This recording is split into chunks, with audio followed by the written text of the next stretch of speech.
adik-adik semua, bagaimana kabar kalian? Kakak harap kalian semua sehat dan jangan lupa untuk tetap menjaga kesehatan kalian, serta ikuti protokol kesehatan. Perkenalkan, nama kakak Yumandia Devi Bestari, kalian bisa panggil Kak Dia. Dalam video kali ini, kita akan membahas materi mengenai pengertian titrasi asam basa, prinsip dasar titrasi asam basa, jenis titrasi asam basa, indikator yang tepat pada titrasi asam atau basa, dan perhitungan titrasi asam basa. Sebelumnya, kalian sudah mempelajari asam basa, hidrolisis, dan penyangga. Coba kalian berikan 3 contoh asam basa yang kalian ketahui. Betul sekali jawaban kalian. Contoh asam adalah asam klorida, asam sulfat, dan asam asetat. Masih banyak asam lainnya. Contoh untuk basanya adalah natrium hidroksida, amonium hidroksida, dan aluminium hidroksida. Sama seperti asam, basa pun banyak contoh lainnya. Nah, ketika kalian diberikan suatu larutan, contohnya larutan cuka, apakah kalian dapat menentukan kadar konsentrasi larutan cuka tersebut? Bagaimana cara menentukan konsentrasi larutannya?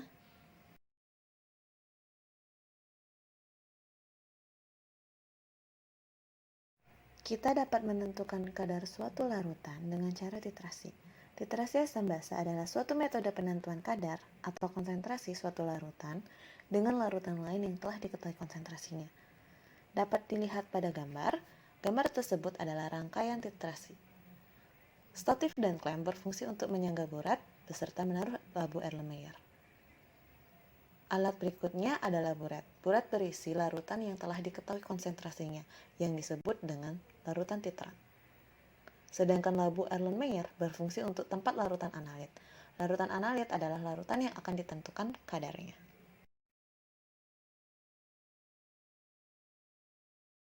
Bagaimana proses titrasi ini dapat terjadi? Titrasi asam basa melibatkan reaksi antara asam maupun basa sebagai analit ataupun titrat. Reaksi yang terjadi pada titrasi asam basa yaitu reaksi netralisasi.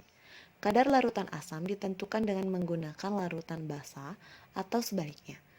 Titran ditambahkan tetes demi tetes sampai mencapai keadaan ekivalen. Artinya, secara stokiometri titran dan analit tepat habis bereaksi, yang biasanya ditandai dengan berubahnya warna indikator. Keadaan ini disebut sebagai titik ekivalen, yaitu titik di mana konsentrasi asam sama dengan konsentrasi basa. Sedangkan keadaan di mana titrasi dihentikan dengan cara melihat perubahan warna indikator yang disebut dengan titik akhir titrasi. Titik akhir titrasi sering disebut juga sebagai titik ekivalen. Pada saat titik ekivalen, masa proses titrasi dihentikan. Kemudian dicatat volume titran yang diperlukan untuk mencapai keadaan tersebut. Jenis titrasi asam basa dibedakan menjadi 3 jenis, yaitu yang pertama ada titrasi asam kuat basa kuat. Pada saat proses titrasi asam kuat dan basa kuat, atau sebaliknya, kedua larutan dapat terionisasi dengan sempurna karena termasuk ke dalam larutan elektrolit kuat, yang dapat terionisasi secara sempurna di dalam air. Oleh karena itu, pH pada berbagai titik selama titrasi dapat dihitung langsung dari jumlah stokiometri asam dan basa yang dibiarkan bereaksi. Pada titik ekivalen, pH ditentukan oleh tingkat terurainya air yaitu pH sama dengan 7. Dapat kalian lihat grafik pada sebelah kiri itu adalah grafik titrasi asam kuat basa kuat. Sedangkan grafik yang di sebelah kanan itu merupakan titrasi basa kuat asam kuat. Jenis titrasi yang kedua adalah titrasi asam lemah basa kuat. Pada proses titrasi asam lemah dengan basa kuat dan sebaliknya, salah satu larutan, yaitu asam lemah, tidak dapat terionisasi dengan sempurna.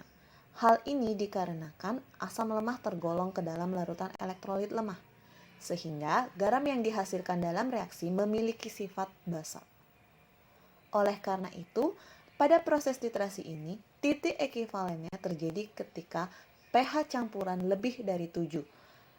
pH lebih besar daripada 7. Dapat kalian lihat grafik di sebelah kiri itu merupakan grafik titrasi asam lemah basa kuat. Jenis titrasi yang ketiga adalah titrasi basa lemah asam kuat. Titrasi basa lemah dan asam kuat terjadi hampir sama dengan proses yang terjadi pada proses titrasi asam lemah dan basa kuat. Pada proses titrasi ini, larutan basa tidak dapat bereaksi secara sempurna karena termasuk elektrolit lemah yang tidak dapat terionisasi secara sempurna. Oleh karena itu, garam hasil reaksi titrasi akan memiliki sifat asam dan titik ekivalennya terjadi ketika pH campuran kurang dari 7 atau pH lebih kecil daripada 7. Kalian dapat lihat grafiknya ada di sebelah kanan. Grafik itu menunjukkan titrasi basa lemah asam kuat. Apakah kalian tahu cara untuk menentukan titik ekivalen pada titrasi asam basa? Kalian dapat menentukan titik ekivalen titrasi asam basa dengan cara menambahkan beberapa tetes indikator asam basa ke analit saat awal titrasi. Indikator titrasi asam basa merupakan suatu zat yang digunakan sebagai penanda terjadinya titik ekivalen pada analisis titrasi asam basa. Pemilihan indikator untuk titrasi tertentu tergantung dari sifat alami asam dan basa yang digunakan dalam titrasi. Kuat lemahnya asam basa itu dapat mempengaruhi dari sifatnya, serta menggunakan indikator yang telah diketahui trayek pH dengan menunjukkan perubahan warna pada saat kondisi asam dan basa.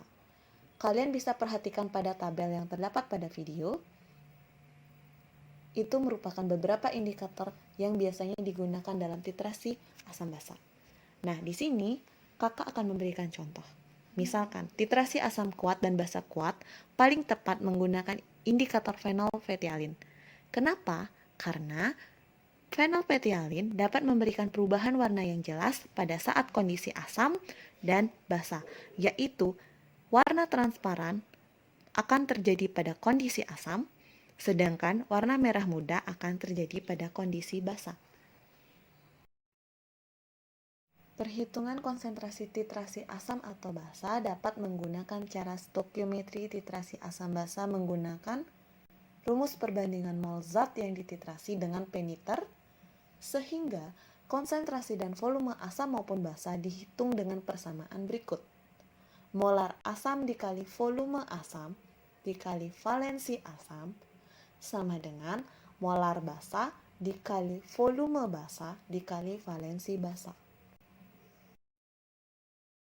pH campuran dihitung ketika penambahan volume tertentu dengan tahapan yaitu pH awal titrat, pH sebelum titik ekivalen campuran, pH saat titik ekivalen campuran, dan pH setelah titik ekivalen campuran. Berikut kalian dapat lihat tabel perhitungan dalam titrasi asam basa. Di sana sudah diberikan bagaimana jenis titrasinya, gimana caranya kalian cari pH awal, pH sebelum titik ekivalen, pH saat titik ekivalen, dan juga pH setelah titik ekivalen.